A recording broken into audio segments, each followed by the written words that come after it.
Tonight, we begin a quiet and comforting journey through the whimsical and legendary world of Nintendo, a company that has not only shaped video games, but shaped imaginations, friendships, and childhoods around the world.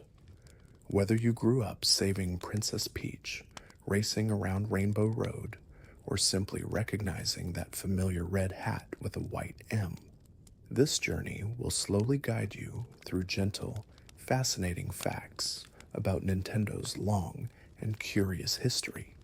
So make sure to subscribe, lay back, close your eyes if you'd like, and let your mind drift into the soft glow of pixels, cartridges, and nostalgia.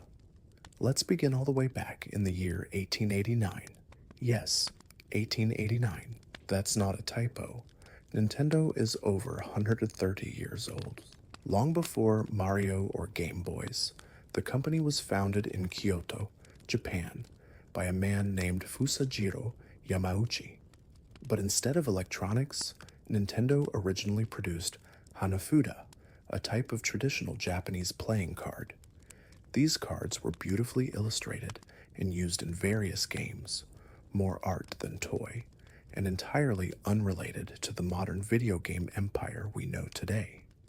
In fact, the name Nintendo is often interpreted as leave luck to heaven, though exact translations vary. That serene origin feels strangely fitting, doesn't it?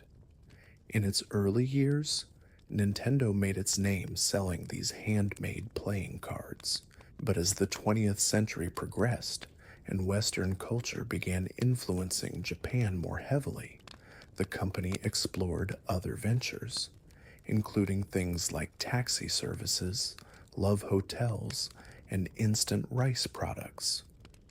Most of these didn't succeed, but they reflect something core to Nintendo's spirit, a willingness to try things, to experiment, and to play.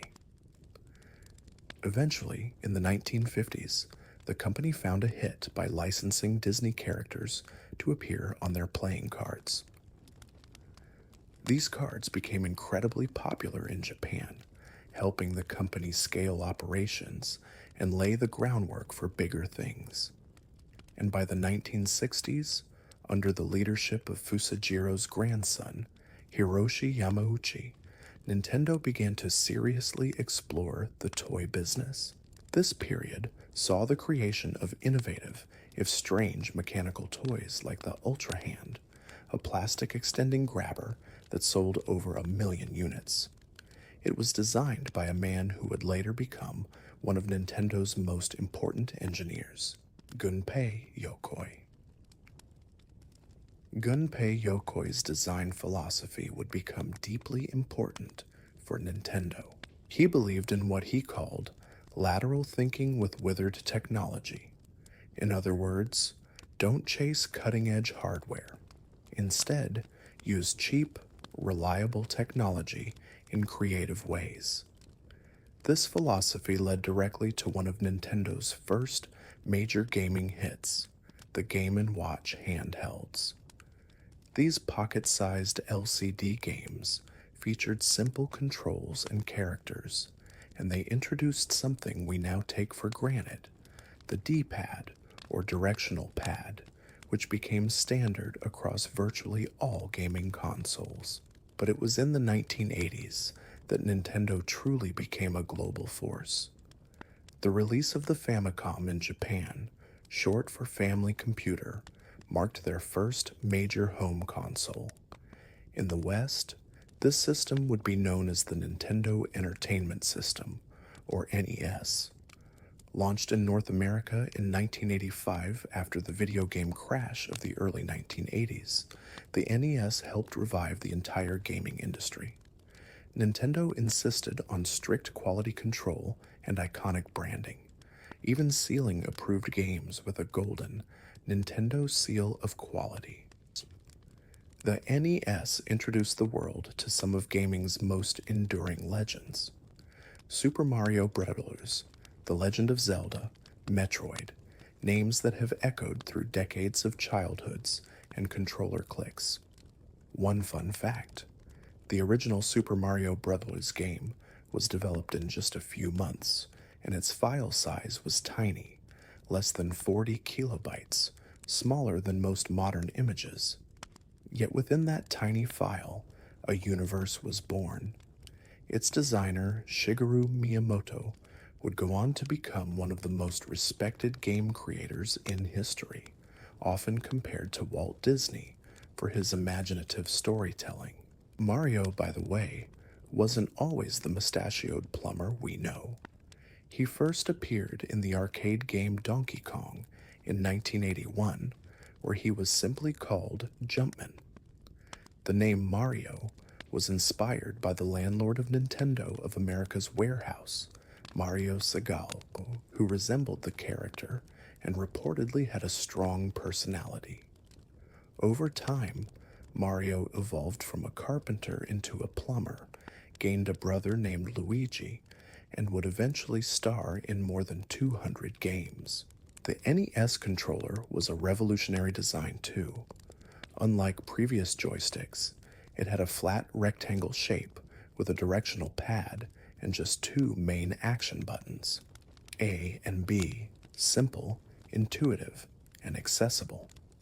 Nintendo understood something that would define their future, making games easy to learn but hard to master. That magical middle ground between fun and challenge. Let's shift now to a soft spotlight on another major turning point, the Game Boy. Released in 1989, it was Nintendo's first major portable console and one of the best-selling devices of all time. Gunpei Yokoi's team designed it to be durable, affordable, and able to run for hours on just a few AA batteries. It was paired at launch with a game that would become a global obsession, Tetris. A simple puzzle game created by Russian programmer Alexei Pajitnov. Tetris became a cultural phenomenon and helped Game Boy units fly off shelves. There's even a story that a Game Boy survived a Gulf War bombing, scorched and melted, but still able to power on and play. The charred handheld is on display at Nintendo's store in New York City. Another Game Boy classic was Pokémon, released in Japan in 1996. Originally called Pocket Monsters, the game was inspired by creator Satoshi Tajiri's childhood love of insect collecting. Tajiri wanted a game that recreated that joy of discovery and trading. Pokémon Red and Green launched in Japan, followed by Red and Blue in the West. What made Pokémon revolutionary was its use of two separate versions, encouraging kids to trade creatures via a physical link cable. That simple idea, connectivity and collection, became the heartbeat of the entire franchise. By the late 1990s, Nintendo faced new challenges. Competitors like Sony's PlayStation were rising, but Nintendo stayed true to their values. The Nintendo 64, released in 1996, brought 3D graphics to the mainstream and featured the innovative analog stick. With it came landmark games like Super Mario 64 and The Legend of Zelda, Ocarina of Time, still widely regarded as some of the greatest games ever made. Miyamoto's vision of 3D gameplay was realized in full, smooth, explorative, and filled with charm. The N64 controller looked strange, a three-pronged shape that many mocked at first. But its design allowed for both traditional and analog control, a forward-thinking move. The system used cartridges instead of CDs, which limited storage but allowed for faster load times and more durability, once again echoing that withered technology used wisely mindset. Throughout the years, Nintendo has continually prioritized innovation over raw power. The GameCube, their sixth-generation console, used tiny mini-discs. The Wii, released in 2006, focused on motion controls and reached a massive, often non-gamer audience. It became a family living room staple. Meanwhile, handhelds like the DS and 3DS offered dual screens, touch input, and even glasses-free 3D. Nintendo's history is dotted with peculiarities, like the Virtual Boy, a short-lived headset from the mid-1990s that was ahead of its time, but too bulky and uncomfortable to succeed, or the e-reader, a Game Boy Advance attachment that let you scan cards to unlock content. Not every idea was a hit, but each was an expression of curiosity, of play, and of pushing boundaries in unexpected ways. Even their games reflect this. Whether you're stomping Goombas, guiding Link through dungeons, managing a town in Animal Crossing, or racing with bananas in Mario Kart, there's always a sense of delight, of polish, of something that feels uniquely Nintendo. A company that treats creativity as a sacred craft. And now, as you gently settle in, you might find yourself remembering your own quiet memories with Nintendo. Late nights on a handheld under the covers. That first time you beat Bowser. The sound of a GameCube booting up.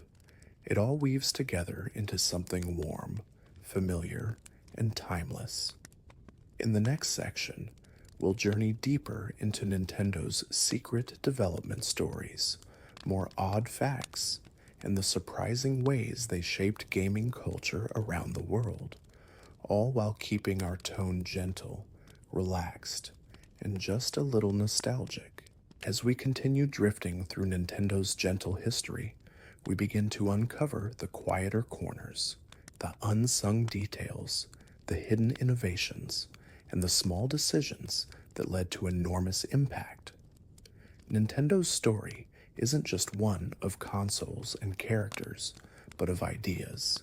Simple ideas, often born out of necessity, that grew into something magical.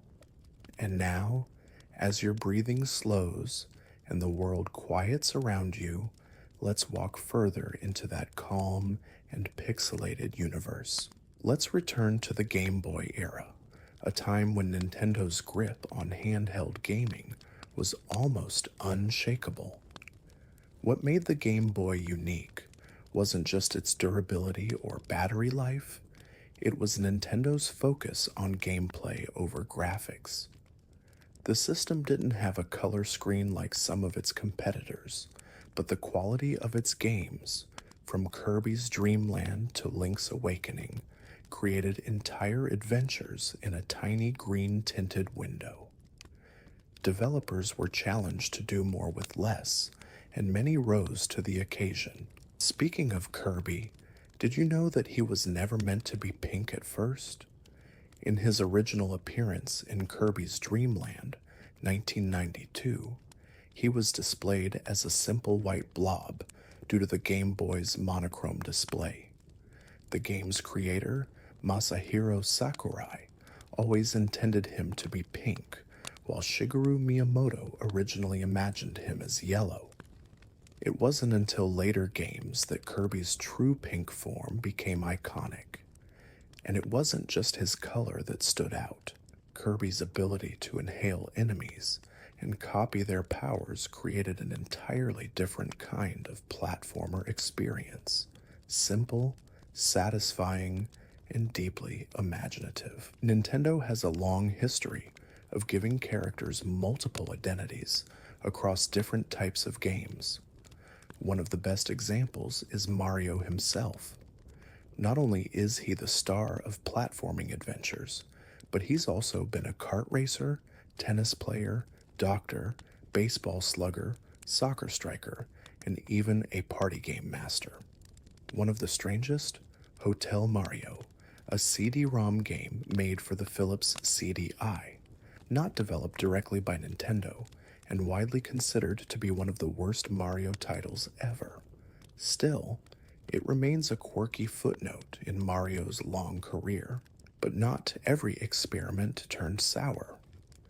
The Mario Kart series, for instance, began in 1992 with Super Mario Kart for the Super Nintendo Entertainment System. It was originally meant to be a sequel or spin-off to F-Zero, but designers decided to include multiplayer and split-screen elements. When they tested different characters, the moment they added Mario and Luigi, it simply clicked, and an entire genre of friendly, chaotic racing was born. And then there's The Legend of Zelda, a series drenched in adventure, music, and quiet wonder. The original Legend of Zelda on NES was revolutionary. It featured a battery-powered save system, which allowed players to preserve their progress for the first time in a home console game. Creator Shigeru Miyamoto was inspired by exploring caves and forests near his home as a child. He wanted to create a game that felt like an open world of secrets and discovery long before open world became a genre. Each Zelda game is like a dream, familiar and new all at once.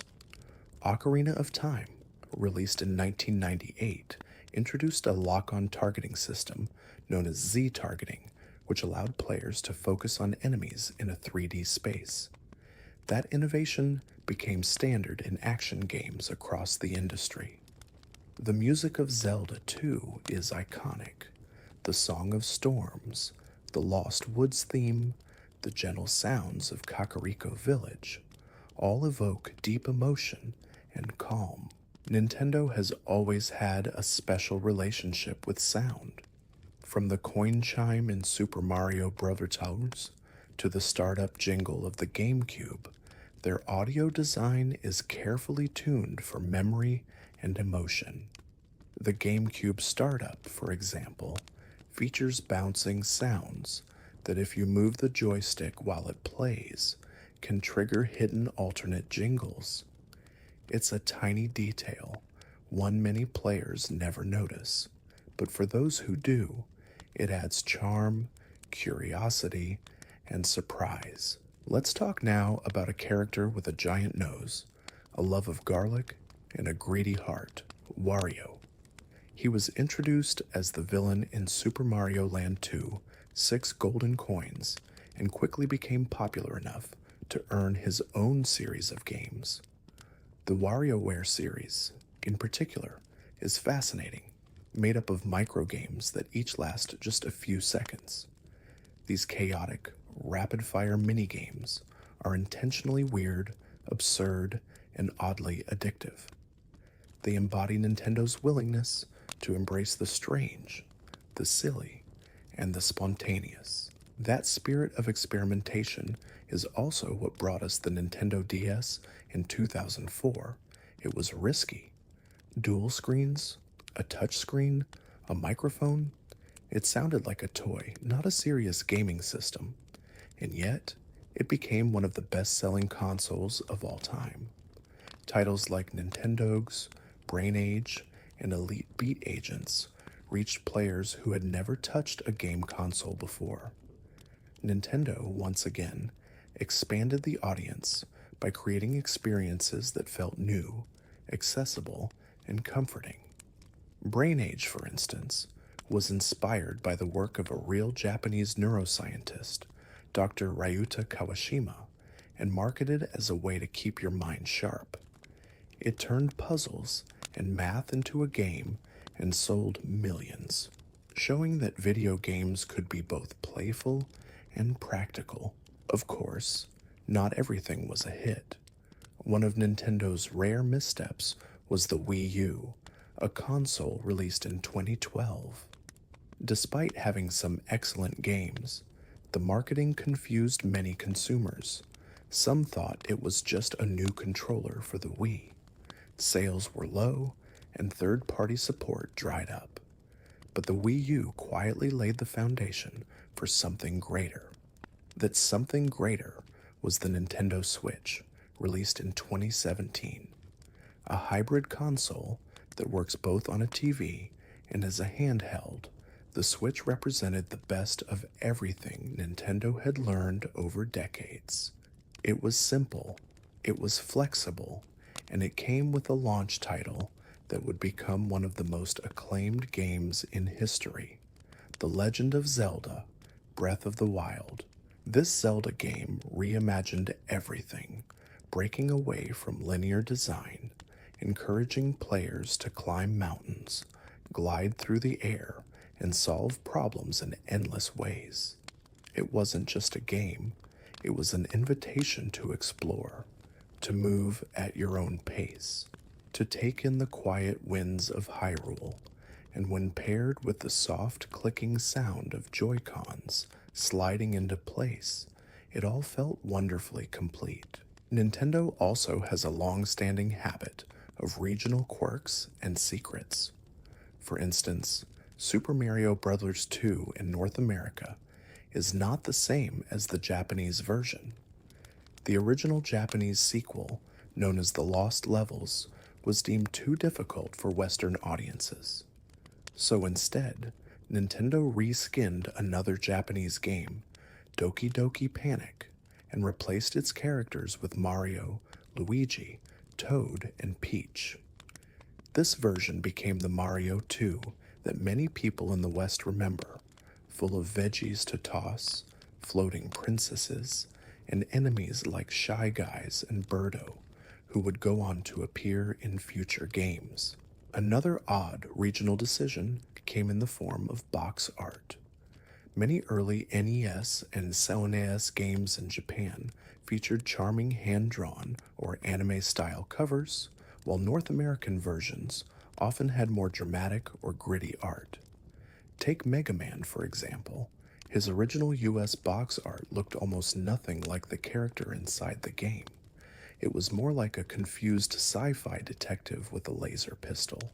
Nintendo's games also often contain hidden messages and developer signatures. In The Legend of Zelda: Ocarina of Time, if you use a glitch to look behind a certain window in Hyrule Castle, you can see paintings of Mario characters hanging on the wall, a little Easter egg from one world to another. In Super Mario Galaxy, if you line up the glowing stars on one of the in-game messages, they spell out, "You are MR gay." This wasn't intentional, but fans noticed and joked about it, prompting a quiet change in future box art designs. Nintendo's universe is filled with these oddities. Whether on purpose or not, they add a sense of playful mystery. Even within the company, many of Nintendo's most beloved creators have humble and grounded personalities. Shigeru Miyamoto famously carries a tape measure in his pocket and once said he gets ideas by simply observing how things move in the real world. He also doesn't own a personal computer. Masahiro Sakurai, the creator of Kirby and Super Smash Bros., is known for his meticulous attention to detail and his deep love for gaming, even sharing his daily routines and game development tips on YouTube for fans to see. As we ease into the next part of our journey, it's clear that Nintendo's story is not just about success or even just games. It's about creativity, curiosity, and comfort. It's a company that isn't afraid to be playful, to make mistakes, or to explore new ideas with childlike wonder. And that spirit has given us decades of joy, nostalgia, and tiny moments of magic. Let your thoughts wander now. Maybe to a Mario Kart track where the sky turns purple, or a quiet town in Animal Crossing with a soft tune playing in the distance. Maybe you're thinking of that moment in Pokémon when the screen flashes, Wild Encounter. Or that first level of Super Mario Bros., where the music plays and the world opens up. As the night deepens and your body relaxes further into stillness, we continue our quiet journey through the vibrant history of Nintendo, a history filled with color, sound, imagination, and a touch of whimsy. The more we explore, the more we discover how Nintendo has woven itself into so many small and joyful moments across the world. And so, let's keep floating forward, calmly, gently, and curiously through even more fascinating Nintendo facts. Let's begin this part with something small but deeply beloved: the sound effects. Nintendo's games are full of sounds that feel instantly familiar. The coin chime, the Zelda item fanfare, the Pokémon healing tune, the Mario jump, the Animal Crossing boot up music. These aren't just sound effects, they're emotional triggers, like audio bookmarks placed into different eras of our lives. Composer Koji Kondo, the mind behind the music of Super Mario Bros. And The Legend of Zelda, once said that he aimed to make music that players wouldn't get tired of hearing over and over. That's why many of Nintendo's themes are simple, looping melodies, gentle, upbeat, and endlessly listenable. And sometimes, the sounds themselves become part of the gameplay. In Ocarina of Time, you learn songs on a mystical flute-like instrument, the ocarina, and each melody you play triggers different effects: summoning horses, changing day to night, warping through space. You're not just hearing music, you're playing it. The blending of sound and gameplay is a Nintendo hallmark, always encouraging you to feel your way through their worlds. Another charming example is the Pikmin series. A mix of strategy and adventure, Pikmin lets you control dozens of tiny plant-like creatures as they work together to solve puzzles and collect objects. But beneath the cute visuals lies a surprisingly emotional and even bittersweet story. Pikmin can die, and you'll sometimes lose many of them at once, causing a soft, sad whistle to play as their little spirits float away. It's a quiet reminder of fragility, and it gives the game an emotional weight that sneaks up on you. Nintendo has always known that visuals and sound aren't enough. Their greatest strength is emotion through simplicity. Games like Animal Crossing don't rely on winning or losing. They offer peace, routine, and connection. In Animal Crossing New Horizons, released in 2020 during a time of global uncertainty, players found comfort in simple daily rituals: fishing, decorating, visiting friends, listening to KK Slider's mellow guitar on Saturday nights. For many, their island became a sanctuary, a gentle world where the real one could be paused for a while. Nintendo has also long embraced personality through hardware. Their consoles often feature bold designs and colors. Think of the translucent purple Game Boy Color, the teal and orange GameCube controllers, or the Nintendo 64's many special edition consoles. There was even a Pikachu N64 with his bright yellow face molded into the console's surface. The power button was on his foot.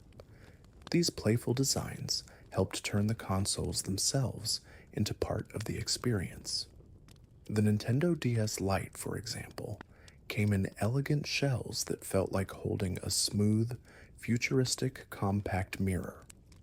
The 3DS featured a 3D screen without needing glasses, a feature so strange and wonderful that many players spent their first hour with the system simply tilting it back and forth in the light. And then there's the Joy-Con controllers of the Switch. Small, colorful, and versatile, they slide off, pair up, and transform gameplay. You can hand one to a friend, and suddenly, without needing anything extra, you're racing, dueling, or building a blocky world together. Nintendo has always had a deep focus on togetherness, designing for local multiplayer, couch co-op, and shared laughter. Whether it's battling your sibling in Smash Bros. Or passing the controller in Mario Party, their games invite community and warmth. But there's also a history of hidden experimentation, sometimes within the games themselves. Take Luigi's Mansion, for instance. Released for the GameCube, it flipped the typical Mario formula on its head. Instead of bright platforming, it gave us a spooky mansion, a flashlight, and a vacuum to suck up ghosts. Luigi, always the sidekick, was suddenly the nervous hero. And somehow it worked. The game used lighting, atmosphere, and even silence to make something soft and eerie. You weren't just playing a game, you were exploring shadows, solving mysteries, and occasionally jumping at a ghostly surprise. Nintendo also has a long relationship with light-hearted creepiness, the kind of spooky that's more curious than scary. Think of the eerie Lavender Town theme from the original Pokémon Red and Blue, or the time-bending surrealism of Majora's Mask, where the moon looms overhead with a haunting face, and the world resets every 3 days. Nintendo often allows a little darkness into their otherwise bright worlds, not to shock you, but to add depth and tension like a dream with strange corners. They also delight in breaking the fourth wall. In Earthbound, the quirky RPG released for the Super Nintendo, enemies include things like New Age retro hippies and unassuming local guys. The game is strange, self-aware, and full of jokes that gently nudge the player. One of the bosses, Gigas, is described as being so powerful that it cannot be grasped by the mind. The battle itself becomes a surreal, abstract experience. Music, flashing lights, no clear form, and yet it ends with something unexpected: prayer. A quiet reminder that not every final blow needs to be a sword. Nintendo's games often blur the lines between fiction and memory. The Mother Toss Earthbound series, the Paper Mario games, the quiet beauty of Yoshi's Island. They mix nostalgia with newness in subtle ways.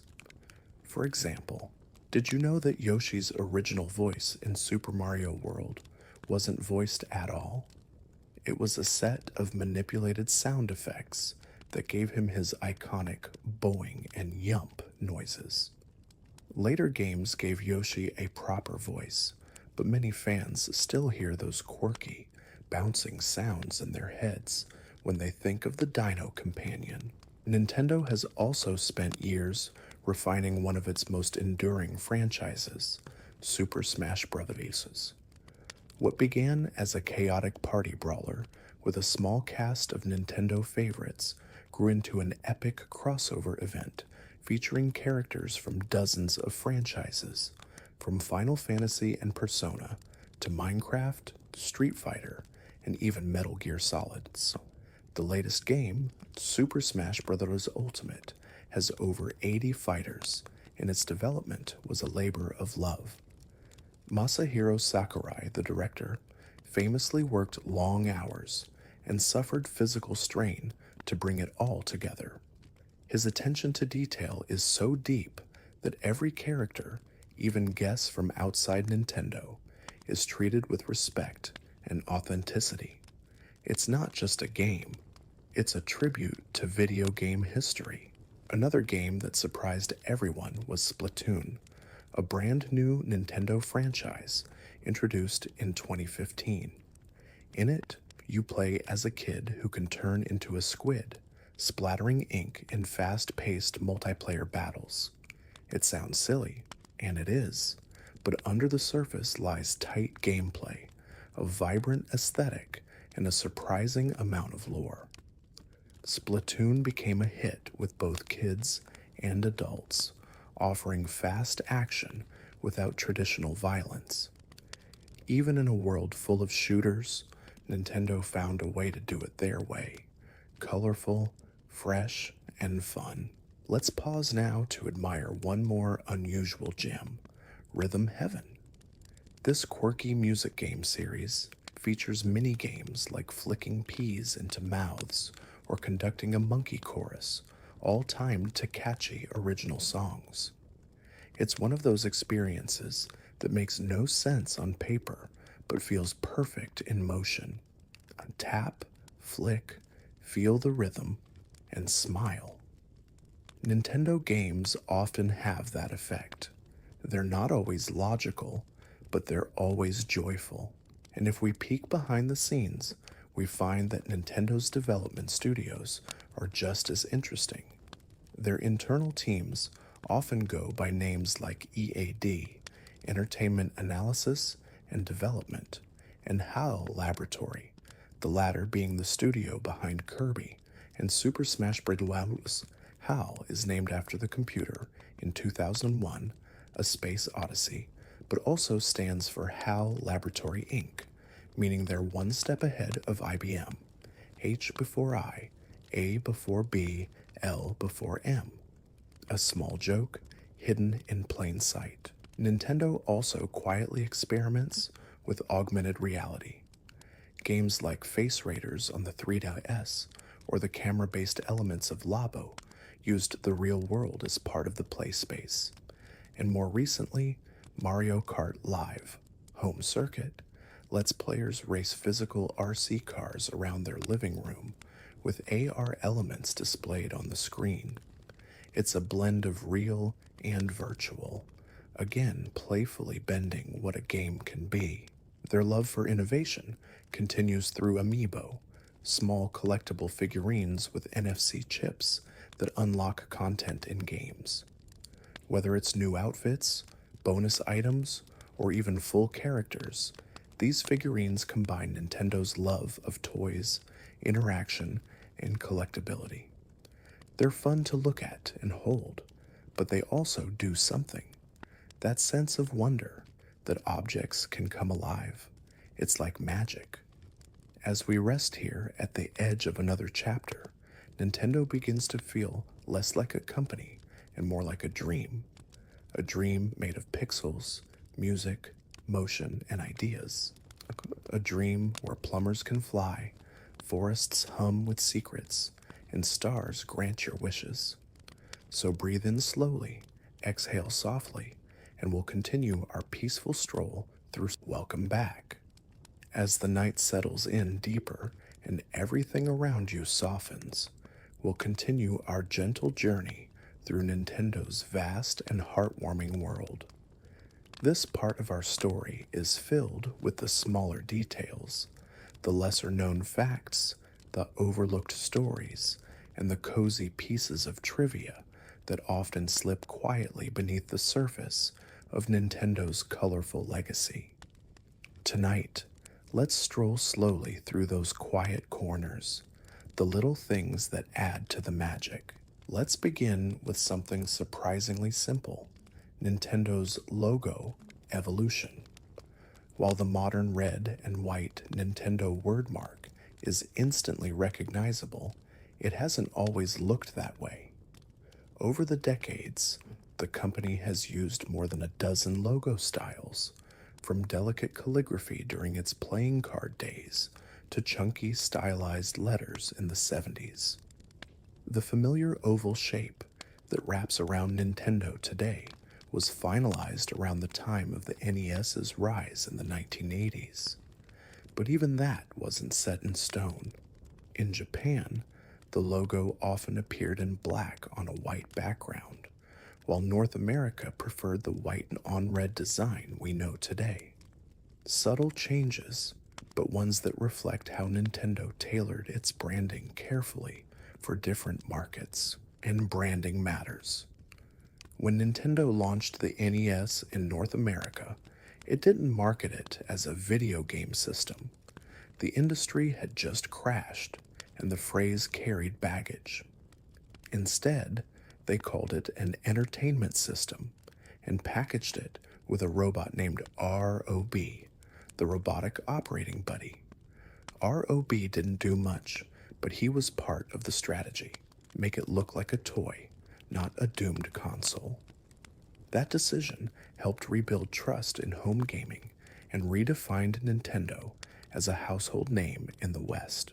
Speaking of unique strategies, let's talk about Nintendo Power, a magazine created by Nintendo in 1988 that provided game tips, previews, maps, and secret codes.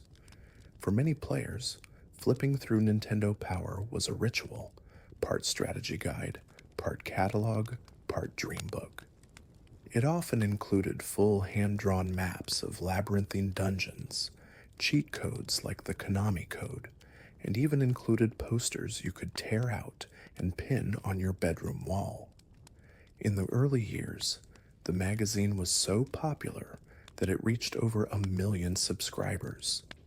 It even featured comic series like The Legend of Zelda and Super Metroid, helping to deepen the lore of beloved games long before the internet made walkthroughs easy to find.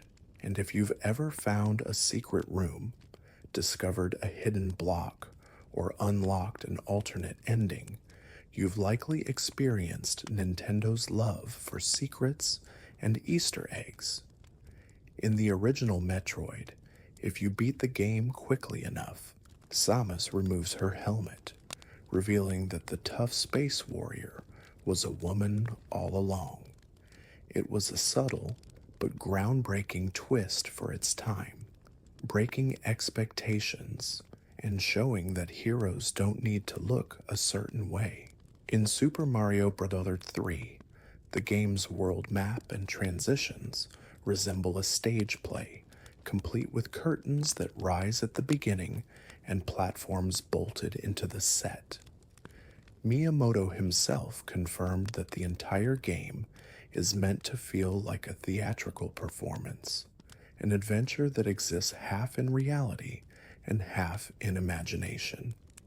That idea, that play and performance are intertwined, is woven through so many Nintendo experiences. Even in Donkey Kong, one of Nintendo's earliest hits, there's a quiet nod to storytelling. Originally released in arcades in 1981, the game introduces Mario, then Jumpman, trying to rescue a damsel from a barrel-throwing ape. It was inspired loosely by King Kong and Popeye, and was one of the first games with a narrative arc, even a simple one.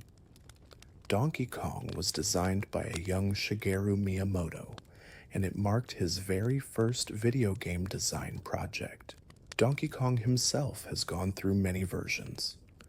In the 1990s, Rareware, a UK-based studio, created Donkey Kong Country, a series with cutting-edge pre-rendered 3D graphics and a soundtrack that fans still praise to this day. Composer David Wise created ambient, emotional pieces like Aquatic Ambience and Stickerbush Symphony, which are now considered some of the most relaxing game music ever composed. The way Nintendo and Rare collaborated helped bring a more cinematic and stylized feel to the SNES library. Let's move now to a more unexpected corner: Nintendo's involvement in the theme park industry. In 2021, Nintendo opened its first official theme park section, Super Nintendo World, inside Universal Studios Japan. The park is filled with interactive elements, question blocks that light up when you punch them, coins you can collect digitally using a wristband, and even a real-life Mario Kart ride that blends physical tracks with augmented reality. Guests can wander through Princess Peach's castle, sneak into Bowser's fortress, and walk inside the green pipe that leads to the main plaza. The park's goal isn't just to replicate the games, it's to immerse visitors in their world. And more Nintendo-themed attractions are now expanding into parks in the US and elsewhere. Meanwhile, on the digital side, Nintendo has also embraced mobile gaming, albeit slowly. For years, they hesitated to release titles on smartphones, preferring players to use their own hardware. But eventually, they launched games like Super Mario Run, Fire Emblem Heroes, and Animal Crossing Pocket Camp.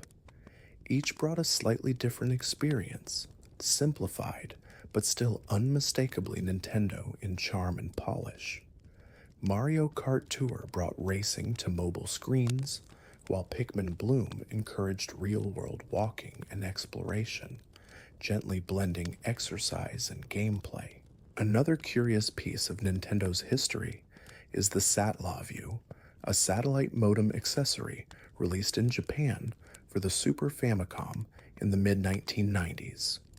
Through it, players could download exclusive games, updates, and even participate in live events where narration would be broadcast to accompany your gameplay in real time.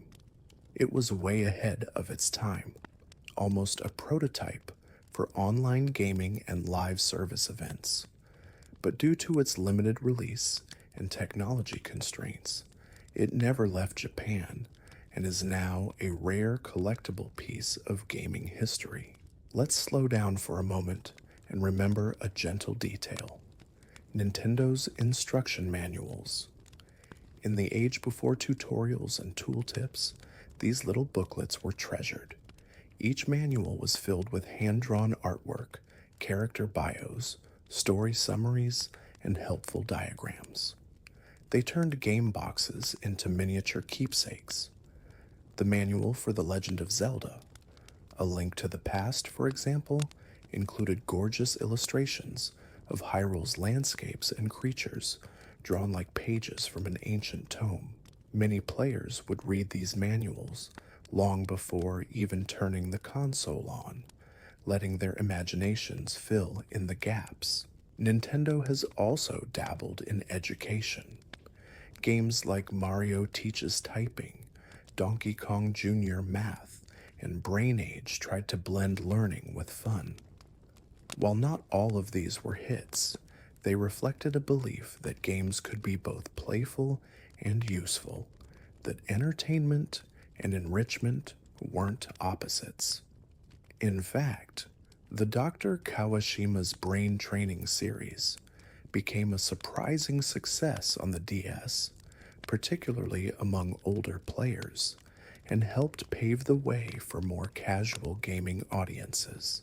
And then there's Star Fox, a franchise that brought 3D space shooting to Nintendo consoles.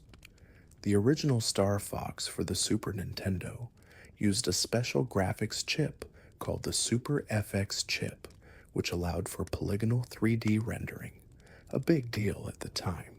You piloted the R-Wing, dodging obstacles and blasting enemies while communicating with your crew.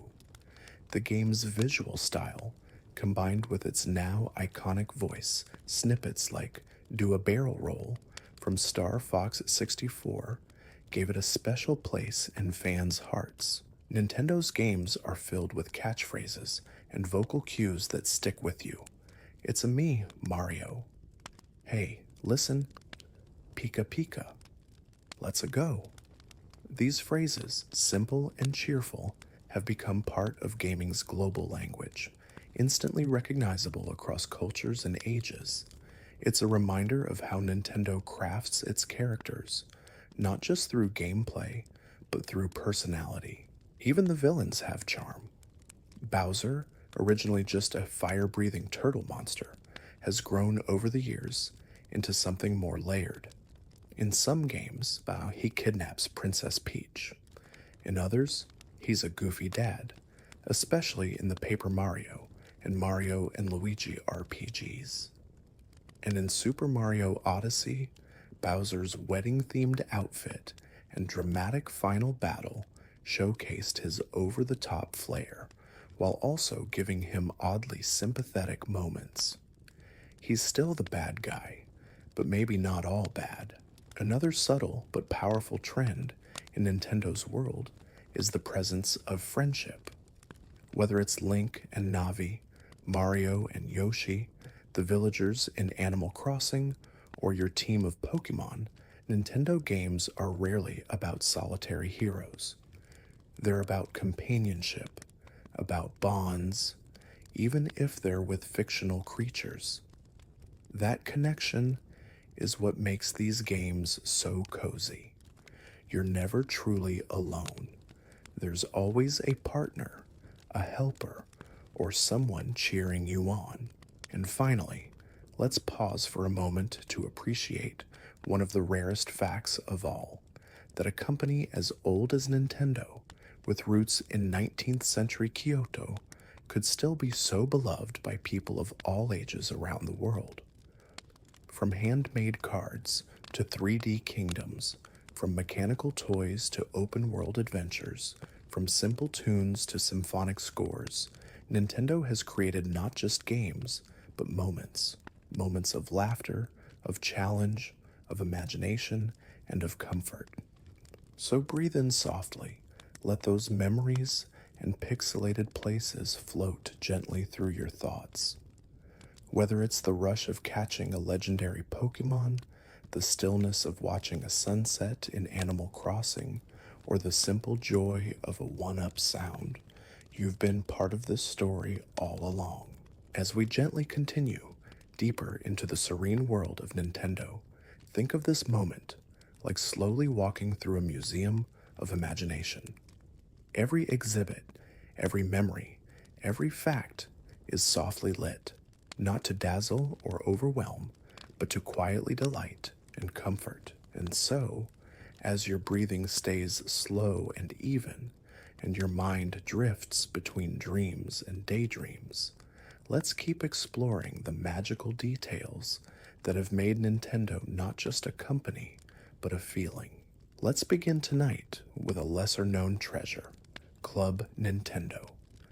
For many years, Nintendo ran a loyalty program where players could register their games and consoles in exchange for stars or coins, depending on the region. These points could be spent on exclusive merchandise, from soundtrack CDs and collectible pins to real-life Mario hats and even full game downloads. Some of the most sought-after items were special edition controllers and figures you couldn't buy in stores. The catalogs felt like a secret reward system, known only to those who took the time to peel off the code sticker, log in, and dream about which item to save for. When Club Nintendo was eventually shut down and replaced with My Nintendo, many fans mourned the loss of those quiet, charming rewards. Nintendo has always had a special relationship with collectibles. Whether it's in-game, like catching all 151 Pokémon, or physical, like collecting amiibo, they understand the gentle appeal of completion. That desire to slowly build a collection, to unlock every hidden costume or fill a digital museum, isn't about competition.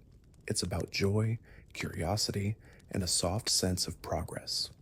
One example, in Animal Crossing, New Leaf, you could fill an entire museum with fish, insects, fossils, and artworks. There's no pressure, no punishment, just the satisfaction of little achievements over time. And in many ways, slow progress is a theme across Nintendo's entire library. Games like Pikmin, Paper Mario, Yoshi's Woolly World, and even The Legend of Zelda. Wind Waker emphasize exploration over urgency. Their worlds invite you to poke around, to sit still, to enjoy the scenery. In Wind Waker, sailing between islands could take a few quiet minutes of watching the waves rise and fall under a golden sky. The game wasn't in a rush, and neither were you. In fact, Wind Waker was initially met with skepticism due to its cel-shaded art style, which gave the game a cartoon-like look. Some fans had hoped for a more realistic Zelda, but over time, the game's expressive visuals and vibrant palette won players over. Today, many fans consider it among the most beautiful and unique games in the series. Its oceanic setting, charming animations, and emotional story offer something timeless, a sense of freedom and whimsy. Nintendo's comforts with creative risks has led to countless unexpected moments. One example, Super Mario Sunshine, released on the GameCube in 2002. In this game, Mario is equipped with a water-spraying backpack called Floods, which lets him clean up goop and hover across gaps. It's a quirky departure from traditional platforming, and it gave the game a bright, tropical tone. Though it was more divisive than its predecessor, Super Mario 64, many players remember it fondly for its peaceful beach music, smooth controls, and the pure fun of flying through the air using bursts of water. Nintendo is also known for giving side characters their own space to shine. Think of Toad, once a humble helper in the Mushroom Kingdom, who starred in his own puzzle platforming series, Captain Toad Treasure Tracker. Or Peach, who in Super Princess Peach turned the usual rescue narrative on its head. Using her emotions as powers, she could cry to water plants, become joyful to float, or get angry to burn enemies. It's a small example of Nintendo reimagining the roles of its familiar faces and creating space for new gameplay ideas. Let's move next to the idea of visual storytelling. Nintendo games often communicate without long cutscenes or complex dialogue. They rely on color, shape, sound, and animation. In Super Mario World, you don't need instructions to know that a green pipe is something you can go into, or that a mushroom is good. The design speaks for itself. In The Legend of Zelda, Breath of the Wild, weather and lighting gently guide your exploration. You might see a mountain glowing red at sunset and feel drawn toward it, not because a quest told you to, but because your eyes did. So, this intuitive design helps keep players immersed and relaxed, never overwhelmed. And if we shift from visuals to touch, we find haptic memories too. Think of the satisfying click of a Game Boy cartridge sliding into place, the clamshell snap of a Nintendo DS closing, the springy bounce of the Z button on a GameCube controller, the tiny tactile feedback from Joy-Con buttons. These sounds and sensations are like sensory lullabies, soft, mechanical rhythms that players associate with play, comfort, and routine. Nintendo also has a long history with peripheral devices, some famous, some forgotten. The Power Glove, released in 1989, was one of the earliest motion control accessories, worn like a futuristic gauntlet. Though it didn't function well and was commercially unsuccessful, it became a cultural icon, even appearing in the movie The Wizard. There was also the NES Zapper, used in games like Duck Hunt, which let players aim at the screen and shoot using a light sensor. And then there's the DK Bongos, special drum controllers used for Donkey Konga and Donkey Kong Jungle Beat, which turned rhythm into motion and sound. One of the most whimsical accessories was the Wii Balance Board, included with Wii Fit. This pressure-sensitive platform measured your weight and posture, letting players do yoga, aerobics, and even snowboarding from the comfort of their living room. While some scoffed at the idea of fitness gaming, Wii Fit sold over 20 million copies and became part of millions of people's wellness routines.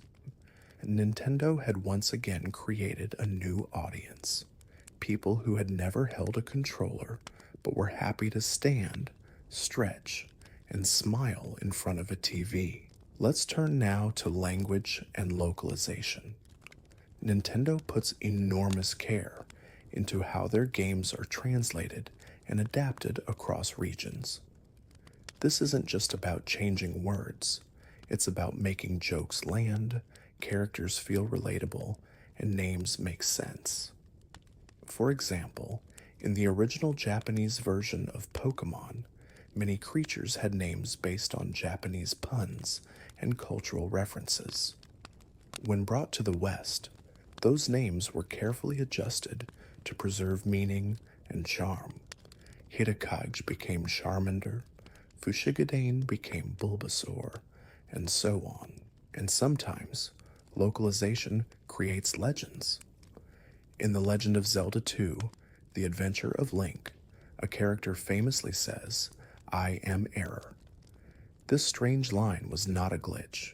It was the actual name of the character, intended as a reference to a coding joke. But for years, players speculated and theorized, turning a simple translation into gaming folklore. Nintendo's attention to detail extends even to the startup sequences of their consoles. Each one has a unique animation and sound.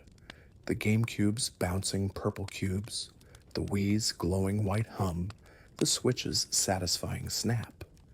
These intros set the tone, not just launching software, but welcoming you into a familiar place. It's a subtle ritual that signals, let's play, let's relax, let's imagine.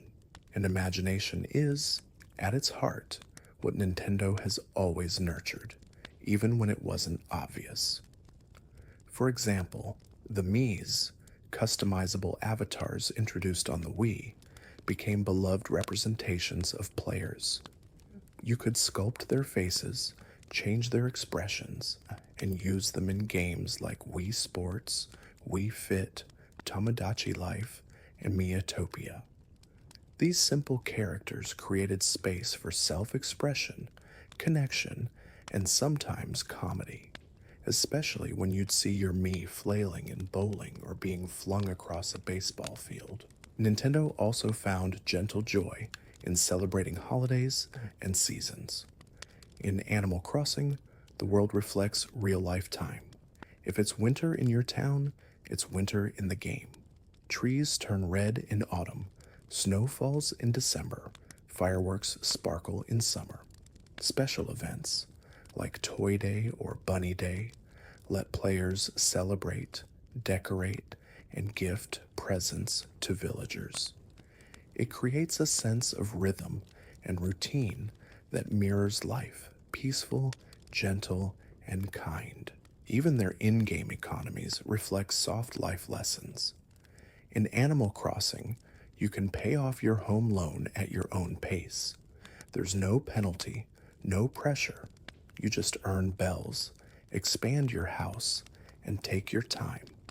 In Stardew Valley, a game deeply inspired by Nintendo's design philosophies, you tend to crops, befriend townspeople, and build your farm little by little.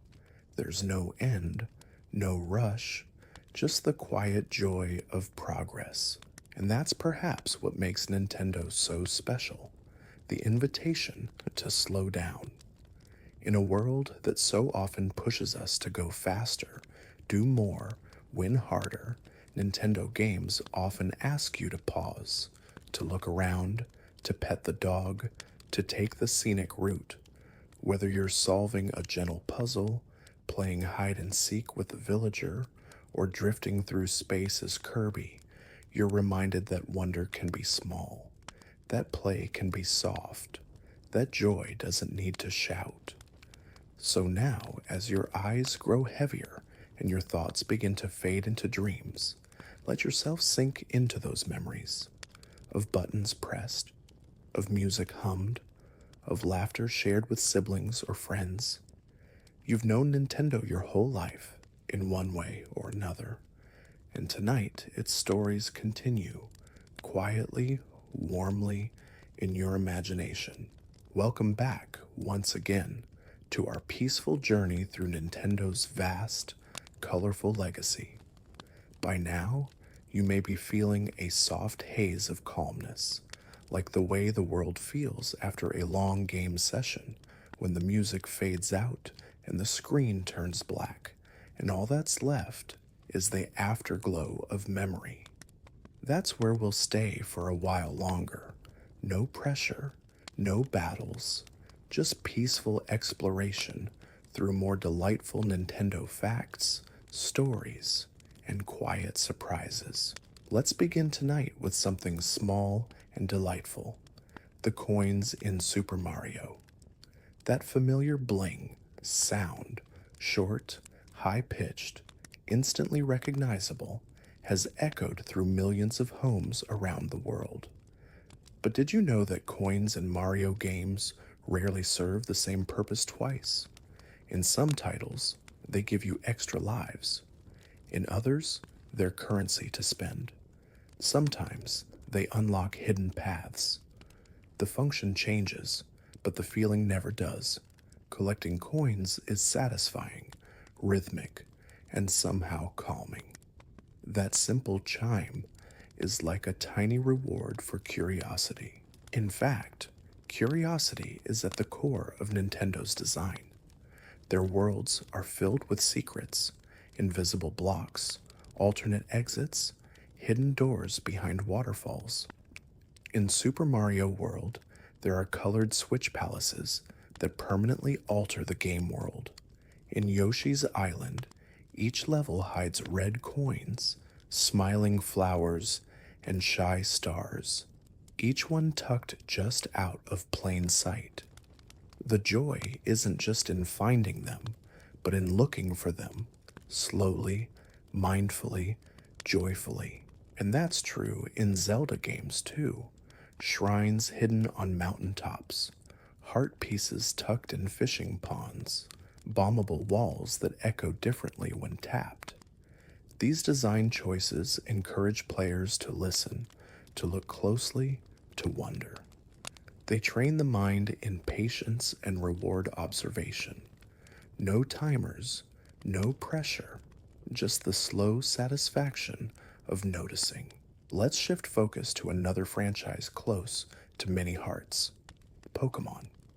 With over 1,000 creatures now in the Pokédex, it's easy to forget how humble the series once was. But behind its simplicity lies a surprisingly deep set of mechanics. Each Pokémon has types, moves, natures, abilities, stats, and evolutions. And yet, the games rarely force players to understand everything. You can play casually and still feel like a hero, or you can dig deep, breed for IVs, and master the competitive scene. Nintendo and Game Freak created a system that scales with your curiosity, rewarding both beginners and experts without ever needing to explain every rule. But beyond mechanics, Pokémon is about connection. Players name their creatures, form bonds with them, remember which ones helped them through tough gyms or tricky caves. A Charmander isn't just a fire-type starter. He's your Charmander, the one that evolved under your guidance. And perhaps most powerful of all was the moment in Pokémon Red and Blue when you faced your rival as the final challenge. A narrative loop that quietly brought your entire journey full circle. Another beautiful detail lies in Pokémon's music. Composed by Junichi Masuda, the early soundtracks are full of simple, looping tunes that still echo in players' memories. The calm of Viridian Forest, the mystery of Lavender Town, the uplifting swell of the Victory Road theme. Even the cries of the Pokémon themselves, digital screeches that sound like chirps or whistles, were carefully designed. And over time, as the technology improved, those cries evolved into rich, expressive sound bites. Yet even today, fans remember the old sounds, because sometimes less is more. And did you know that every mainline Pokémon game has a hidden developer room? In these secret areas, which are sometimes only accessible through glitches or special events, players can meet characters who represent the game's creators. They break the fourth wall offering thanks, messages, or jokes. It's Nintendo's way of reminding us that there are people, artists, writers, coders, behind the magic. A gentle wave from behind the curtain. Nintendo games are also filled with references to other franchises.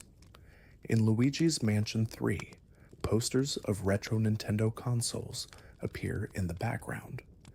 In Animal Crossing, villagers might mention Mario or Link in their casual conversations.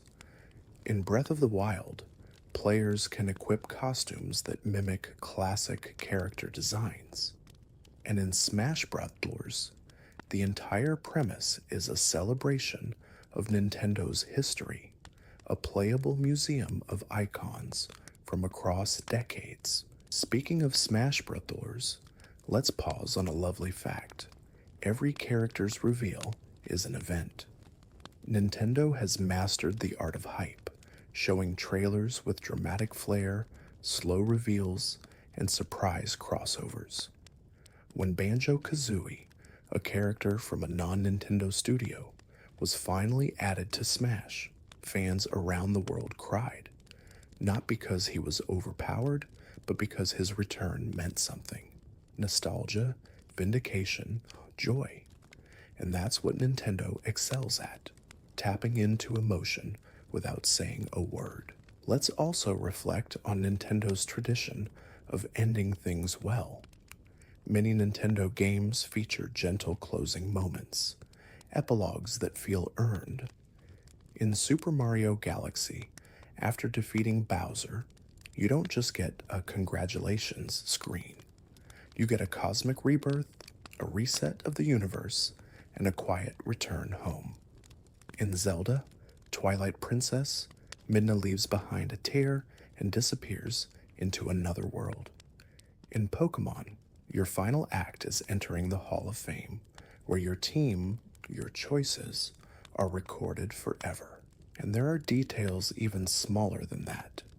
The way Link smiles when he finds something new, the way Mario waves goodbye when you exit a level, the way villagers in Animal Crossing send you letters just to say they miss you. These soft touches build a world that feels alive, warm, and welcoming. Nintendo also has a playful love for randomness, and it's not just in games of chance. In WarioWare, microgames are served in totally random order, and each one is absurd and unpredictable. In Mario Party, fortunes can swing in an instant. You might lose everything, or gain 3 stars in 10 seconds. It's chaotic, but safe chaos, funny, light, and temporary. Even losing can feel like part of the fun. And then there's the art of food in Nintendo games, from Kirby's Maxim tomatoes and Yoshi's fruits, to the coffee shop in Animal Crossing and the curry in Pokémon Sword and Shield. Food is everywhere. It restores health, boosts stats, or simply brings characters together. Cooking minigames, like in Breath of the Wild, are meditative. Mix ingredients, hear a gentle jingle, and out pops something warm and delicious. Nintendo understands that even food in fiction can be comforting. Speaking of comfort, Rhythm Heaven deserves another mention. In this charming series, rhythm isn't just about beats, it's about emotion. You might tap in time to help a frog sing, or flick your stylus to chop onions perfectly. One level has you clapping along with a group of ghosts. Another has you hitting golf balls to a pop song. These micro experiences, just like WarioWares, are small bursts of fun, and somehow even the tempo feels like a hug.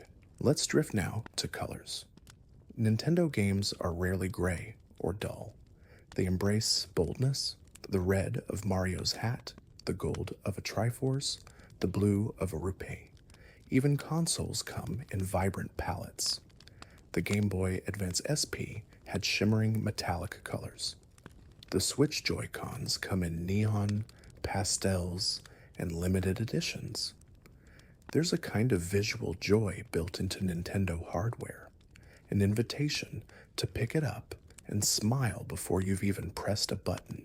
And finally, let's remember that Nintendo is not just a name, it's a feeling. That soft feeling of plugging in a console, the hush before a new game boots up, the jingle that plays when you win, the laughter that echoes when a banana peel turns the tide in Mario Kart, the gentle surprise of finding a bottle washed up in Animal Crossing with a recipe and a message. These aren't just game mechanics, they're moments, tiny, unforgettable, deeply human moments. So rest now. Let those moments float gently through your thoughts. A twilight sky over Kakariko Village, the golden glow of a power star, the wind in Link's sail, the quiet applause of your villagers on a bug-catching contest day. We continue now, deep in the warm, glowing heart of the Nintendo universe. Maybe by now you're feeling that pleasant fog, a soft, floating calm where time slows down and the world quiets.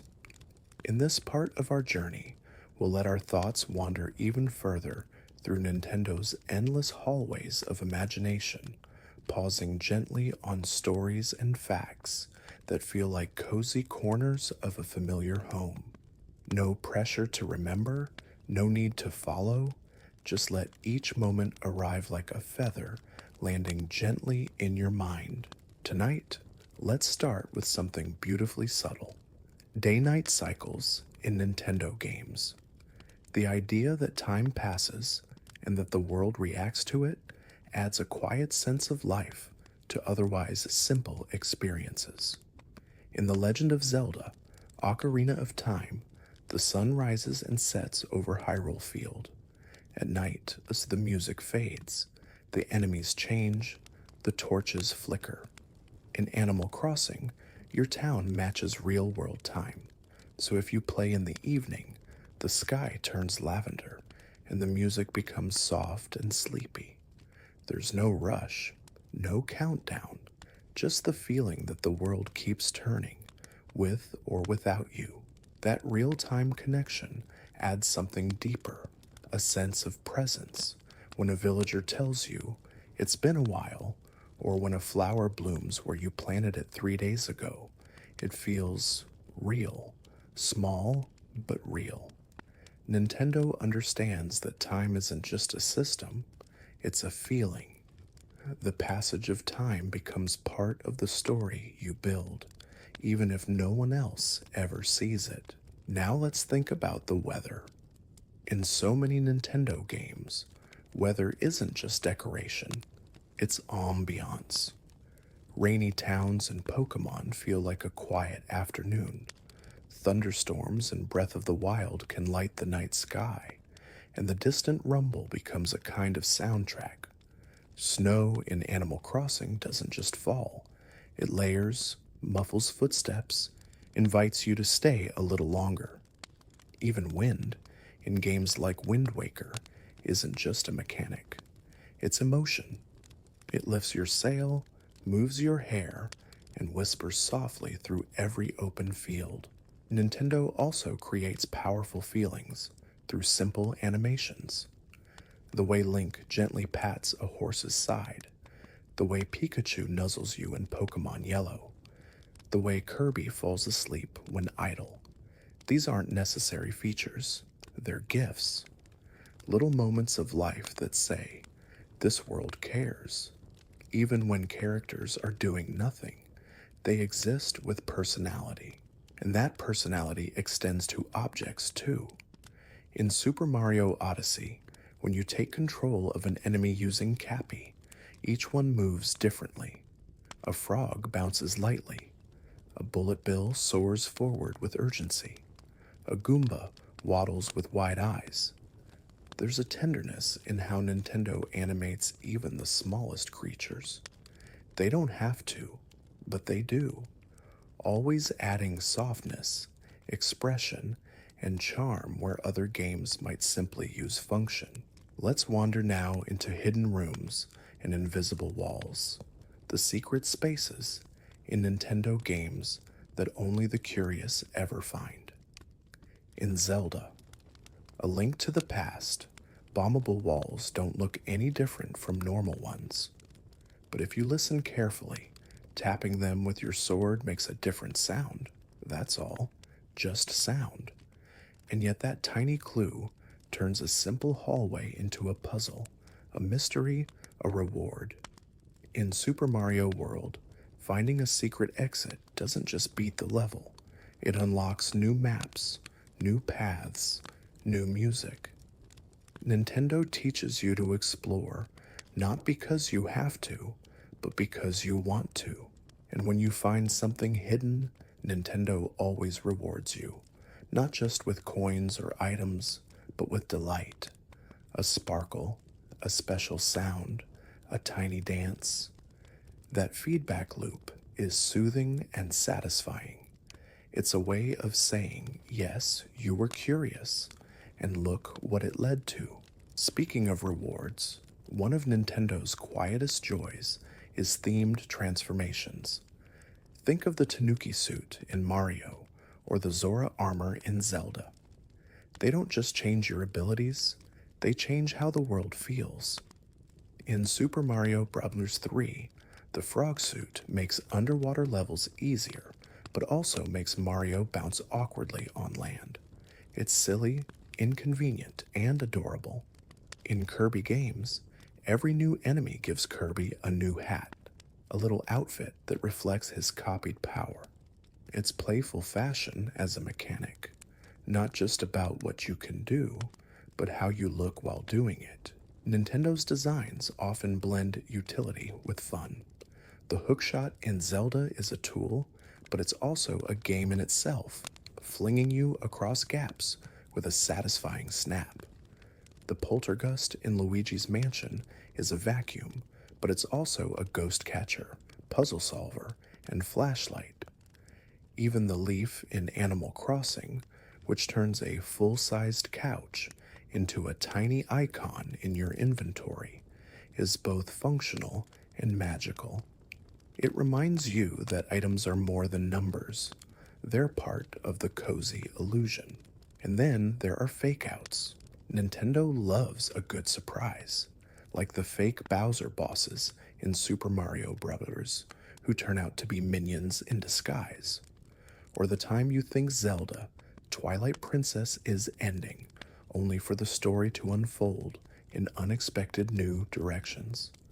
Even Metroid, with its sci-fi silence and alien landscapes, gives you more than you expect, especially when you learn that Samus is not just a space soldier, but a woman underneath the armor. It was never shouted, never a plot twist, just a quiet fact, one that changed gaming forever. Metroid, in fact, brings us to a softer part of Nintendo's legacy, atmosphere, where some games shout, Metroid whispers. Its worlds are lonely, its music ambient and haunting. You feel like a visitor, not a conqueror.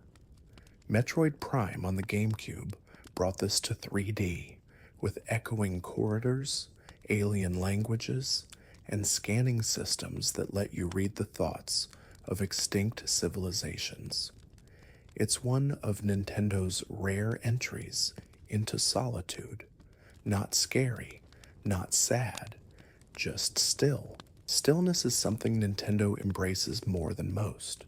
There's no rush in many of their games, no ticking clocks, no game over screens screaming at you. Even when you do lose, it's usually gentle, a fade to black, a retry. In Kirby's epic yarn, you literally can't die. You just lose beads, which float away like fireflies. It's a reminder that not all games need punishment. Some can simply be. Let's drift now into names, the little things that shape our memories. Ever notice how Nintendo names things with softness? Toadette, Snorlax, Nook's Cranny, Koopa Troopa. The names often use repetition, rhymes, or round sounds.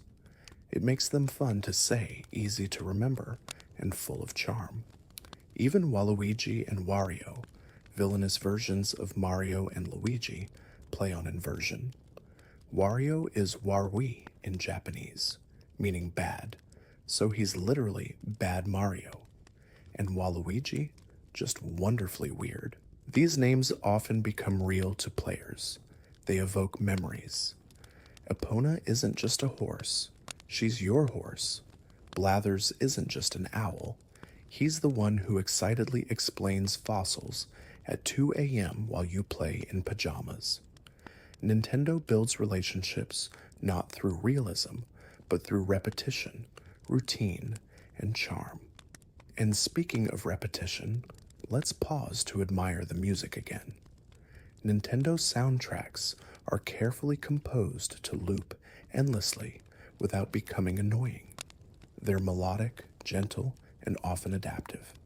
In Breath of the Wild, music is minimal. Notes drift in and out like wind, only swelling when something important happens. In Tetris 99, as you survive longer, the music speeds up, raising tension without any narration at all. The music teaches you how to feel without words. Let's also not forget the joy of start screens. That moment when you boot up a game and the title shimmers into place. The fluttering curtain in Mario 3.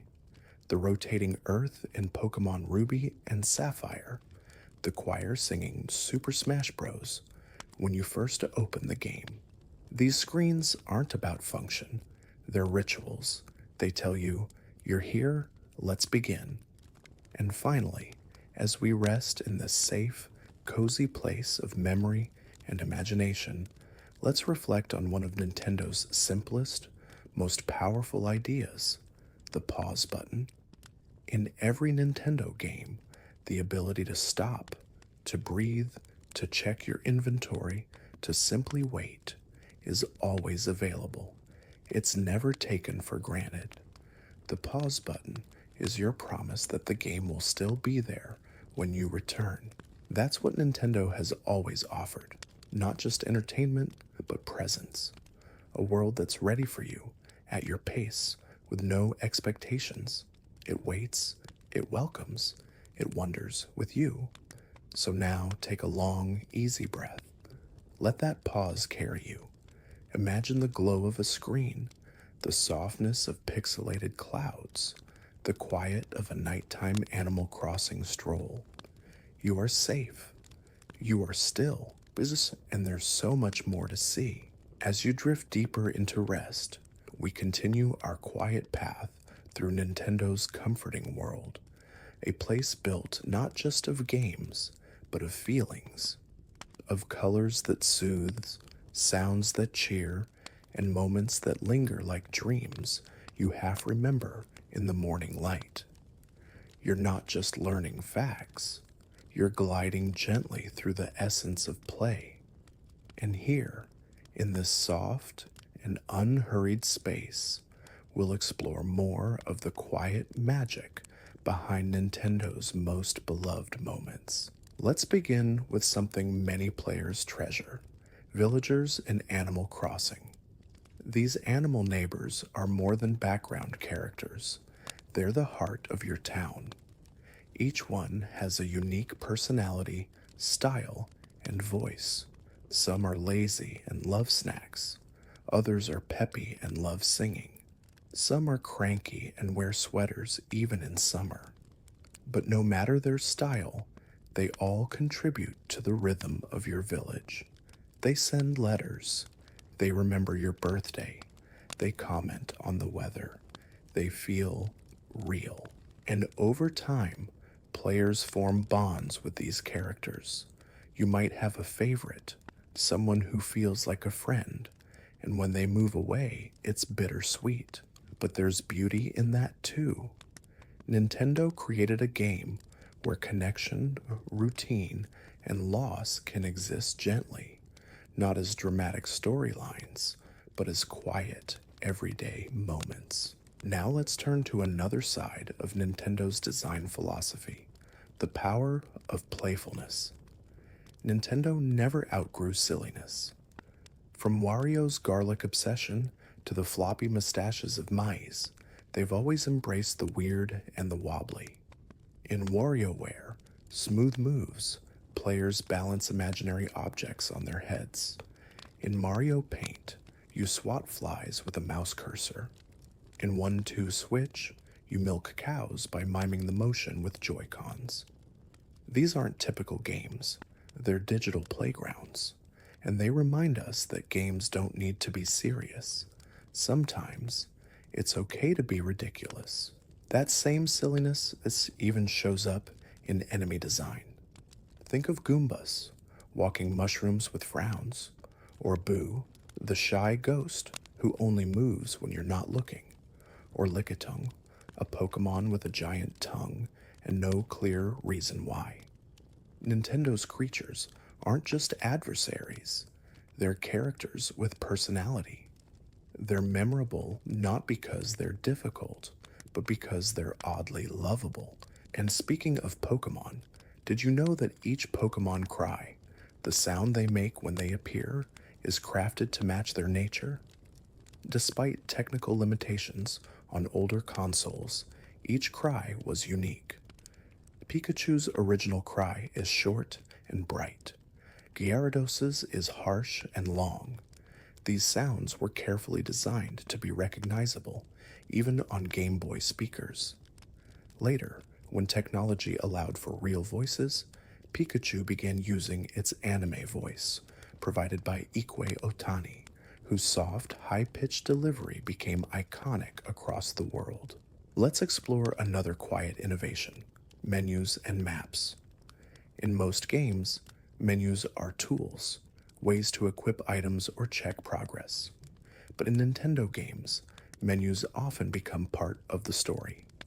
In Wind Waker, your sea chart is rolled out like a real nautical map. In Breath of the Wild, the inventory has a soft click as you slide between categories with subtle piano notes underneath. In Super Mario Galaxy, level select is represented as a star map floating in space. Even something as ordinary as a settings screen becomes part of the atmosphere, simple, calming, beautiful, and the maps themselves, they're never overwhelming. Nintendo spaces are designed to be learned, not labeled. Instead of cluttering screens with waypoints and markers, they encourage you to look around. A tall tower in the distance, a strange tree, a glowing light. They create visual landmarks that pull your attention gently. You're not told where to go. You're invited to go there. That approach makes exploration feel natural, unforced, and rewarding. Now let's talk about the pause between generations. Those moments when a new Nintendo console is released. Whether it's unboxing a Nintendo 64 for the first time, feeling the weight of a Game Boy Advance, or sliding Joy-Cons onto a Switch, there's a special hush that comes with holding a new piece of Nintendo hardware. The startup sounds, the tactile feel, the anticipation. These moments are milestones, quiet celebrations shared across millions of players who for a brief moment all feel the same gentle excitement. And each console brings with it a new kind of comfort. The GameCube had a compact, boxy charm and a handle on the back, as if it were asking to be taken to a sleepover. The Wii stood vertically and glowed with a soft blue light, like a digital fireplace in the corner of your room. The DS Lite snapped shut with a satisfying click. The Switch makes a gentle snap when docking or undocking. All these details reinforce the idea that Nintendo consoles aren't just machines, they're companions. And just like companions, Nintendo consoles age gracefully. They don't disappear from memory, they linger. People still collect cartridges, dust off old Game Boys, and revisit their favorite islands and save files. There's a whole community around restoration, fixing screens, replacing batteries, and preserving childhood saves. Because Nintendo didn't just make products, they made memories you can turn back on.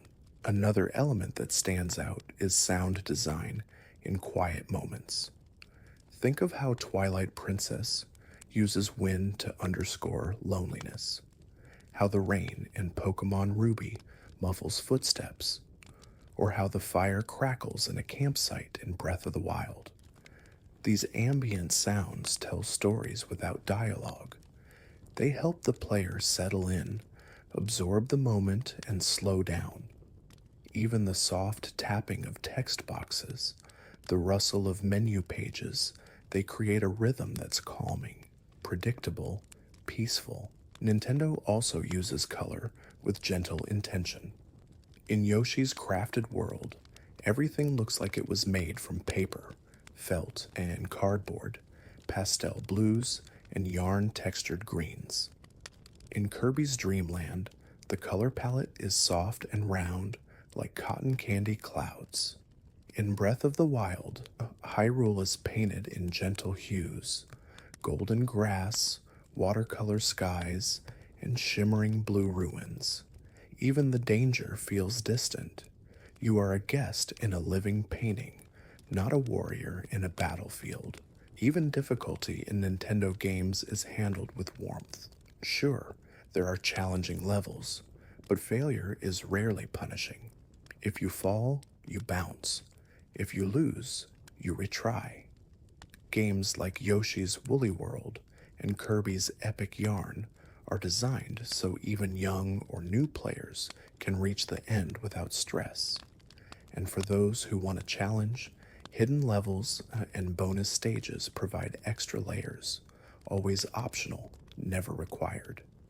Nintendo designs not for ego, but for inclusion, a rare and beautiful choice. And then there's the quiet world of side quests. These aren't always about treasure or XP. Sometimes they're about listening, helping someone cook, finding a lost dog, collecting music notes for a lonely traveler. In Majora's Mask, each side character has a story arc, often touching, sad, or hopeful, that progresses on its own schedule. You can't fix everything. You can't save everyone, but you can try.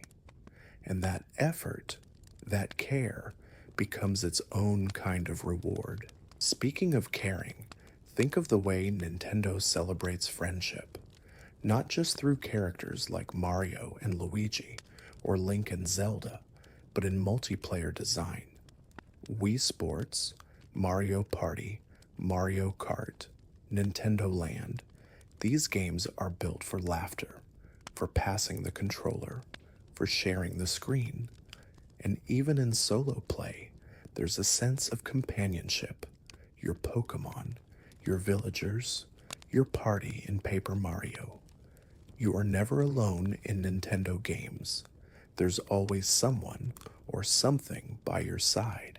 Even the credits in Nintendo games are designed to leave you with a feeling. After Super Mario Odyssey, you see photos of your journey. After Pokémon, your winning team is honored in the Hall of Fame. After Breath of the Wild, Zelda thanks you. The message is always the same. Thank you for playing. And the way it's delivered never feels forced. It's quiet, honest, grateful. Nintendo, in the end, has never been about pushing limits. It's about creating joy that lasts.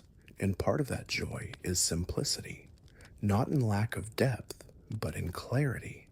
A clear sense of play, of possibility, of peace.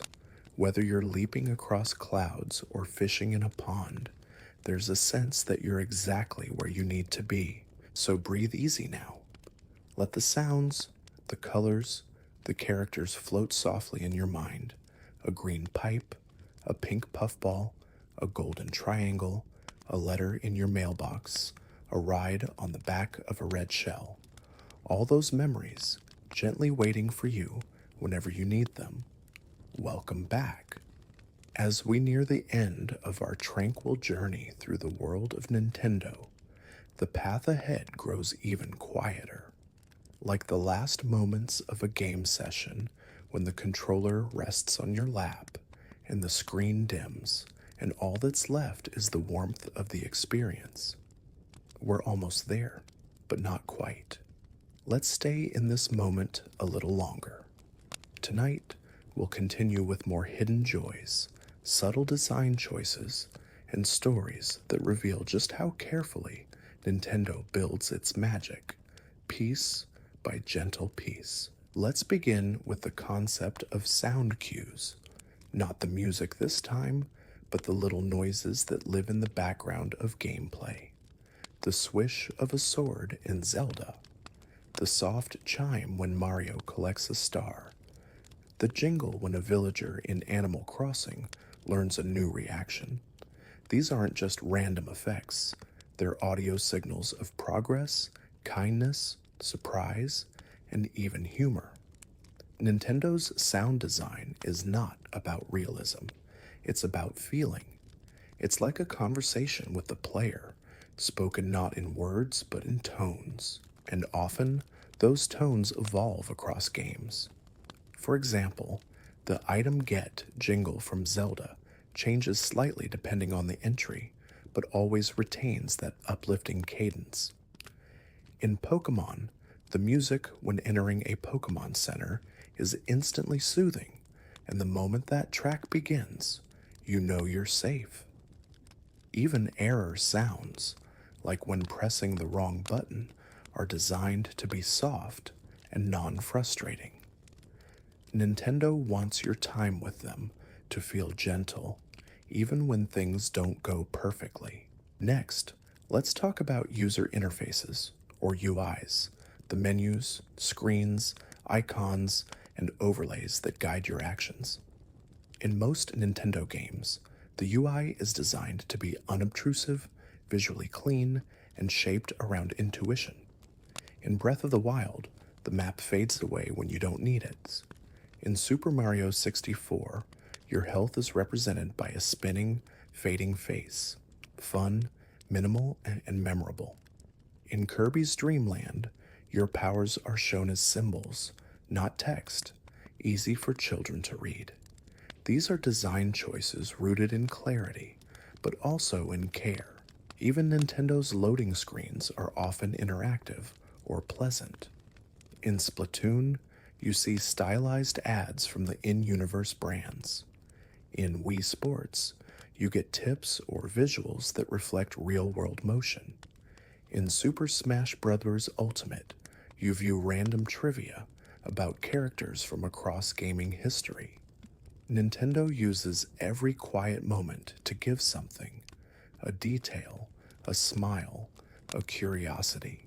Now think about how Nintendo treats non-playable characters, or NPCs. These background characters aren't just there to fill space, they're given dialogue, routines, and charm. In Animal Crossing, every villager has hundreds of lines, and they speak differently based on mood, personality, and history. In Zelda, Majora's Mask, the entire town of Clocktown follows a real-time schedule. You can see a postman deliver letters, a mother waiting for her son, a couple trying to reunite. It's not just immersion, it's a quiet celebration of everyday life. In Super Mario RPG and Paper Mario, NPCs will often break the fourth wall, crack jokes, or comment on your progress. They add warmth and our personality. Even when they're not essential, they're memorable. And when you return to a town or hub world and see familiar faces again, that spark of recognition feels like coming home. Nintendo also excels at blending fantasy and the mundane. In Zelda, you might start by herding goats or lighting lanterns, simple tasks that ease you into the world. In Pokémon, you begin in a cozy bedroom, complete with a GameCube or Switch on the floor, instantly grounding you. These details aren't flashy, but they matter. They say, you're part of this world. And in Luigi's Mansion, The ghost hunting adventure begins with something as basic as Luigi entering a dark, creaky house. The furniture is slightly dusty. The light flickers. Nothing jumps out at first. But those quiet early moments build mood, tension, and familiarity. It's spooky, but safe. Speaking of safety, one of Nintendo's most iconic design pillars is the concept of fail-soft mechanics. This means that when players make mistakes, the consequences are never harsh. Fall off a cliff in Mario? You lose a life, but you respawn nearby. Get KO'd in Pokémon? You black out, go back to the last town, and try again. No game over screen that scolds you, just another chance. This design philosophy builds confidence, especially for younger players, encouraging experimentation, curiosity, and resilience. Nintendo also plays with visual perspective in calming ways. In Super Paper Mario, the world can be flipped from 2D to 3D, revealing hidden paths and objects. In Captain Toad, Treasure Tracker, rotating the camera becomes part of solving puzzles. These games gently teach spatial thinking, but they never rush you. You can stop, look around, rotate again. It's thoughtful, a mechanic that mimics daydreaming. And then there's motion. Nintendo has long explored different ways to make the player feel motion through controls. The Wii Remote introduced pointing, swinging, and shaking. The DS and 3DS added touch and tilt. The Switch Joy-Cons offer precise HD rumble. You can feel the click of a safe lock or the splash of water. Even the Ring-Con in Ring Fit Adventure lets you squeeze and stretch, creating a surprisingly fun workout disguised as a fantasy quest. In every case, motion isn't used for the sake of novelty. It's used to connect, to blur the line between you and the game. Nintendo's world building is often subtle but rich.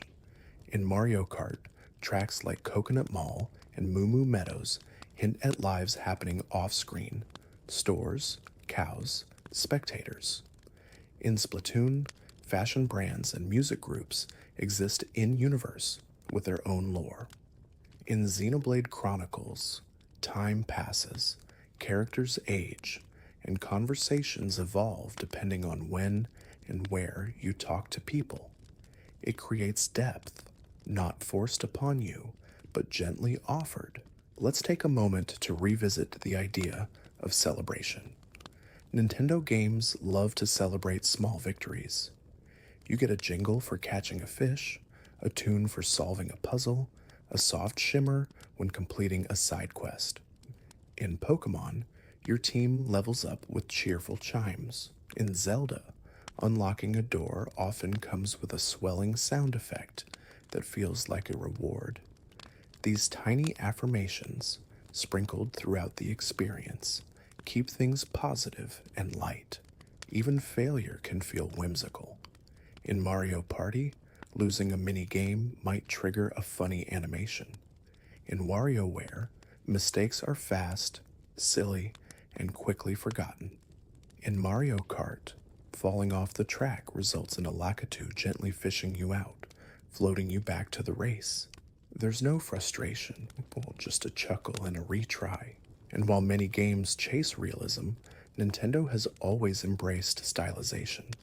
Clouds with faces, blocks that float, grass that waves in exaggerated loops. Even water, in games like Wind Waker, moves in big, bold strokes. The goal isn't to mimic life, it's to enhance it, to let the player live in a dreamlike version of the world where everything is just a little softer, brighter, and kinder. Nintendo also leans heavily into themes of nature. You ride horses through fields, climb mountains, plant trees, fish in rivers, watch seasons change. There's a quiet reverence for the natural world, even when it's pixelated, and many games, like Pikmin and Breath of the Wild, subtly include messages about balance, conservation, and respect for the environment, but never through lectures, always through play. As we near the end of this chapter, think of how Nintendo always closes the loop. When you beat the game, the world is still there. Your villagers still live in their houses. Your save file still waits for you. Your achievements are marked, but not exhausted. These worlds don't end, they rest, just like you. Tonight, maybe you remember the music of a town you once visited, the way the screen flickered when you turned on your DS in a dark room, the sound of a Pokeball clicking shut, the rustling grass on Route 1, the soft clink of a heart container. Or maybe it's just the feeling, that Nintendo glow, reminding you that wherever you are, there's a little bit of magic waiting to be rediscovered. And now, we arrive at the final chapter of our peaceful adventure through the world of Nintendo. We've traveled through generations of games, drifted through memories made of melodies, moments, and mechanics. And as you rest, eyes heavy and breathing slow, this last part is less about new information and more about returning home, to that feeling Nintendo has always nurtured, the feeling of safety, of comfort, of joy in its purest, simplest form. Let's begin this last stretch with something so small you might not even notice it at first. The way Nintendo uses silence. So many of their best moments are not filled with music, but with space. Space to listen, space to look, space to feel. In Breath of the Wild, walking across a quiet plain might come with nothing but the soft crunch of grass underfoot and the gentle rustle of wind. In Animal Crossing, there are long moments where nothing happens, and that nothingness is exactly what makes it feel so peaceful. Nintendo understands something few others do, that games can be calm, that you don't need to be bombarded with action, dialogue, or objectives. Sometimes, it's enough to just exist in a virtual space that feels alive, cozy, and curious. And speaking of cozy, let's reflect on in-game homes, those digital rooms and houses that players customize, decorate, and return to again and again. In Animal Crossing, you start with a tent, slowly building your dream home, room by room, item by item. In The Legend of Zelda, Breath of the Wild, Link can purchase a house, fill it with weapons, and sleep in the bed. In Pokémon, your room often includes a console, a TV, and a bed to rest in, even though there's no real gameplay purpose. These homes aren't for progress, they're for comfort, a soft place to return to. In fact, one of Nintendo's most powerful design ideas is the loop. Many of their games are built on routines: plant, water, harvest, train, battle, rest, explore, solve, return. These cycles aren't exhausting, they're reassuring, like a daily ritual, a cup of tea, a walk you've taken 100 times. Familiarity isn't boring, it's soothing. That loop exists in things like the Pokémon Center, always glowing red and white, always greeting you with the same tune, or the save point in a Zelda game, glowing quietly, letting you pause and breathe. Even Mario Kart, with its regular rhythm of race, results, replay, next race, becomes a loop of joyful repetition. Nintendo games aren't just built to be completed, they're built to be lived in, gently, over time. Let's look now at Nintendo's ability to evoke emotion without words. Think of the final scene in Mario Galaxy, where Rosalina explains the rebirth of the universe, and the music swells into something both sad and hopeful. Think of The Legend of Zelda, Skyward Sword, where Fi says goodbye, robotic or emotionless, but still heartbreaking, or the moment in Mother 3 when the screen fades to black and all you can do is press a button to hold someone's hand. These are games, but they're more than games. They're moments of connection, and they remind us that play is not childish, it's deeply human. Nintendo also excels at making celebration quiet, not flashy, not loud, just joyful in a soft way. When you finish a level, you might hear a jingle, see your character dance, watch the screen slowly pan upward into a sky full of stars, and that's it. No leaderboard, no high score, just a smile, even celebrations of others. In Super Smash Bros., every character's inclusion is treated with care. Their stage, their music, their victory pose, all crafted as a tribute. Nintendo's celebration isn't competitive. It's collective, a rising tide that lifts every character, every memory, every player. And while we've talked about games, characters, and consoles, there's one last element we can't forget: the people behind it all. Nintendo's developers, from Miyamoto to Sakurai, from Tezuka to Yokoi, have always emphasized joy, accessibility, and experimentation. Yeah, their interviews are filled not with corporate buzzwords, but with childlike enthusiasm. Miyamoto once said he gets game ideas while gardening. Sakurai builds control schemes with injured players in mind. Even when the company falters, it does so trying something new. That spirit of humility and passion can be felt in every pixel. You can feel it in the swing of Link's sword, in the jump arc of Mario, in the way your villagers say your name. Nintendo doesn't just build games, they build carefully crafted memories, waiting to be discovered, and their legacy continues, not just through new releases, but through how their games age.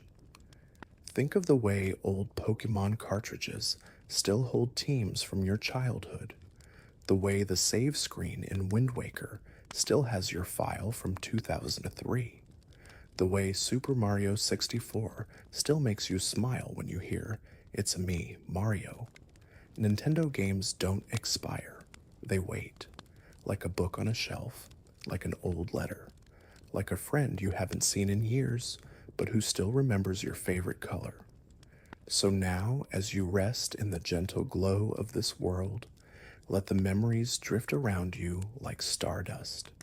The towns you built, the gyms you beat, the temples you explored, the fish you caught, the secrets you uncovered, and the joy, always the joy. Even if you've never played a Nintendo game, the joy still finds a way to reach you, through a melody, through a friend's story, through a smile at a cartoon plumber who jumps just a little too high. Nintendo isn't just a brand, it's an emotion, a space to play, to dream, and to remember. So tonight, sleep knowing that somewhere, in a cartridge, a console, a screen, or just your heart, a whole world is waiting for you, and it always will be. Thank you for coming on this journey. Sleep well, dream softly, and let the quiet magic of Nintendo carry you home.